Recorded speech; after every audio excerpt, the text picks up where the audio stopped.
కూర్చున్నారే బంతి కూర్చున్నట్టు. పెళ్ళికొడుక్కి కొంచెం వయసు ఎక్కువలా ఉందండి. అబ్బే, అబ్బాయికి వయసు ఏం ఎక్కువ కాదండి. ఎండలో తిరిగి తిరిగి ముఖం ముడతలు పడిపోయి మాడిపోయింది అంతే.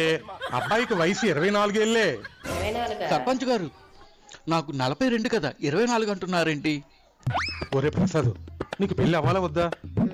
అవ్వాలి. పెళ్లి అందుకే నీ వయసు తిరిగేసి చెప్పాను. కౌసల్య, పాప రెడీ అయిందా? రెడీ అవుతుందండి. సర్లే, ఈలోగా పెళ్లి వారికి తినడానికైనా తాగడానికైనా ఏమైనా తీసుకురా. సరే తీసుకొస్తానండి. అమ్మాయ్యా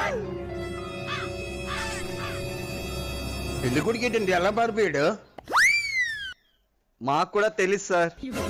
సర్పంచ్ గారు, పెళ్లి కొడుకు ఎందుకు పారిపోయాడో అడుగుదాం పదండి. పదండి.